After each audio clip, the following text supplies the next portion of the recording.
Hello friends, అందరూ ఎలా ఉన్నారు? బాగున్నారా? ఈరోజు recipe potato mixed with rice ఫ్లోర్తోనే ఎలాగా జంతుకులు తయారు చేయాలో చెప్తున్నాను అనమాట. ఫస్ట్ ఆఫ్ ఆల్ ఒక 4 పొటాటోస్ తీసుకోవాలి. పొటాటోస్ తీసుకొని కుక్కర్లోనే కొంచెం ఆయిల్ ఇంకా టేస్ట్కి తగ్గ సాల్ట్ వేసుకొని ఒక 3-4 విజిల్స్ వచ్చిన తర్వాత తీసి అవి పొటాటో కొన్న పీల్ చేసి అవి 4 పీసెస్ కింద కట్ చేసుకొని ఒక గిన్నెలో వేసుకుంటాం. దానికి ఒక ప్లేట్లో వేసుకున్న తర్వాత ఇంకా మనకి ఆ పొటాటోని మ్యాష్ చేయాలి. మిక్సీలోని క్రష్ కింద చేసి ఇలాగా మ్యాష్ చేసిన తర్వాత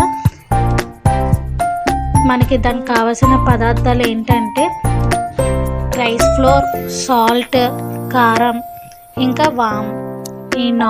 ఈ 5 ఐటమ్స్తోని మనం ఇప్పుడు రెడీ చేస్తాం అన్నమాట. ఐటమ్ని పొటాటోని బాగా స్మాష్ చేసుకుంటే మిక్సీలోని ఇలాగ వస్తుంది. మనకి మిక్సీ చేసిన తర్వాత ఇది క్రష్ చేసుకోవాలి. ఈ వామ్ అనేది క్రష్ చేసుకుని ఉంచుకున్నా పర్వాలేదు, లేకపోతే ఆ టైంలో కూడా క్రష్ చేసుకోవచ్చు. హ్యాండ్స్తోని క్రష్ చేసుకొని మనం మిక్సీ పెట్టిన పొటాటో ఉంటుంది కదా, ఆ పొటాటోలో వేస్తాం అన్నమాట. ఫస్ట్ ఆఫ్ ఆల్ వేసిన తర్వాత కొంచెం సాల్ట్ వేసుకుంటాం, సరిపడా సాల్ట్, అంటే టేస్ట్కి సరిపడా సాల్ట్. అలాగే 1 స్పూన్ కారం వేసుకున్నాము. మనకి ఎంత అయితే అంత, కొంచెం కారం ఎక్కువ కావాలంటే ఒక 2-3 స్పూన్స్ కూడా వేసుకోవచ్చు. అలాగే అందులో రైస్ ఫ్లోర్ కూడా కలిపేసి రైస్ ఫ్లోర్ కూడా వేస్తామన్నమాట. వేసి మొత్తం అవన్నీ బాగా మిక్స్ అయ్యేలాగా కలుపుకుంటాం. మొత్తం ఒక చపాతీ ముద్ద చూసారా ఎలా చేసుకుంటామో అలా చేసుకోవాలి. మొత్తం సాఫ్ట్గా, మొత్తం పిండి అంతా సాఫ్ట్గా వచ్చిన వరకు బాగా కలుపుకోవాలి.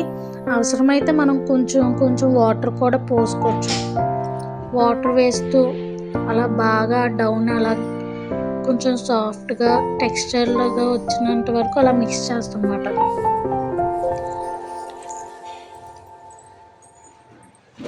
అలా మిక్స్ చేసిన తర్వాత మొత్తం ఇంకా చపాతీ డౌ ఎలా ఉంటుందో అలాగే కరెక్ట్గా ఇంకా చేసిన తర్వాత స్టవ్ వెలిగించి అందులో కొంచెం ఆయిల్ వేసుకొని బాగా కాయాలి. బాగా కాగిన తర్వాత లో ఫ్లేమ్లోనే, అంటే ఫస్ట్ హై ఫ్లేమ్లో పెట్టాం కాదు, కొంచెం బాగా మరుగుతుంది కదా ఆయిల్, అందుకు హై ఫ్లేమ్లో పెట్టుకున్న తర్వాత కొంచెం లో ఫ్లేమ్లో పెట్టుకోవచ్చు. ఇప్పుడు లో ఫ్లేమ్లో పెట్టుకున్న తర్వాత ఇది మనకి జంతుకులు చేసుకుంటాం చూడండి, అది ఆ ఐటెం ఉంటుంది. అందులో డౌ అంతా వేసి మనం మిక్స్ చేసుకున్న డౌ అంతా అందులో వేసి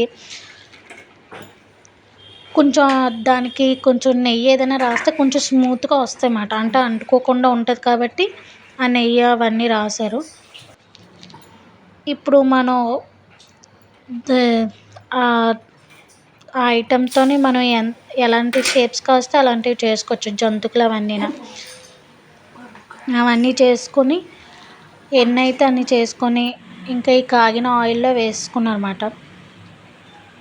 ఇవి కావస్తే చొగడీల్లా కూడా చేసుకోవచ్చు. ఒక తీసుకొని మామూలుగా ఇలాగ చొగడి కింద చేసుకొని కాసిన ఆయిల్లో వేసుకుంటే బాగా ఎగుతాయి. వేగిన తర్వాత ఇలా కూడా చేయొచ్చు అన్నమాట. అంటే అంటుకోకుండా ఉంటుందని ఇలాగ గరిటె వెనక తిప్పి దాని మీద వేసారన్నమాట. వేసి వెంటనే మనకు అంటుకోకుండా ఉంటుంది, ఫాస్ట్గా అందులో పడుతుంది అన్నమాట. అలా వేగిన తర్వాత చూడండి, చొగడీలు కూడా ఇలా తయారు చేసుకోవచ్చు. బాగానే ఉంటాయి, అంటే క్రిస్పీగా వస్తాయి. మనకి ఒక్కొక్కసారి జంతుకులు ఫాస్ట్గా రావు కదా, అలాంటి టైంలో ఇలాగ చొగడీల కింద చేసుకున్నా కూడా అవి కూడా కరకరలాడుతూ ఉంటాయి. అవి అలాగ ఫ్రై చేస్తూ ఉండాలి. ఇంకా మనం ఫ్రై చేస్తూ ఉంటే ఇది అయిపోయాక అలా ఫ్రై అవుతూ ఉంటాయి అన్నమాట. అంటే అది గోల్డెన్ కలర్లో వచ్చిన వరకు అలా ఫ్రై చేస్తూ ఉండాలి. వెంటనే అవ్వదు కాబట్టి కొంచెం అలాగా మీడియం ఫ్లేమ్లోనే ఫ్రై చేస్తే మీకు లోపల అనేది ఉడుకుతూ ఉంటుంది. మనం హై ఫ్లేమ్లో పెట్టేసాం అనుకోండి, హై ఫ్లేమ్లో అయితే లోపల అంతా ఉడకకుండా మామూలుగా పైన అంతా మీకు గోల్డెన్ కలర్ వచ్చేస్తుంది. ఇలా బబుల్స్ లా మనం ఏమనుకుంటాం, గోల్డెన్ కలర్ వచ్చింది కదా అని అనుకుని తీసేస్తాం.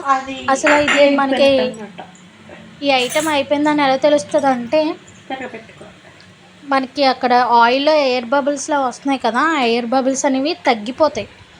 వన్స్ అవి తగ్గిపోతూ ఉండగా అవి వేగిపోయినాయి అని మనకి ఒక హింట్ ఇస్తాయి అన్నమాట. అలాగా క్రిస్పీగా వేగిన తర్వాత మనం ఒక ప్లేట్లో సర్వ్ చేసుకుంటే అంటే ఎంతో రుచికరమైన potato mixed type rice flour ready. చాలా యమ్మీ టేస్టీగా ఉంటుంది.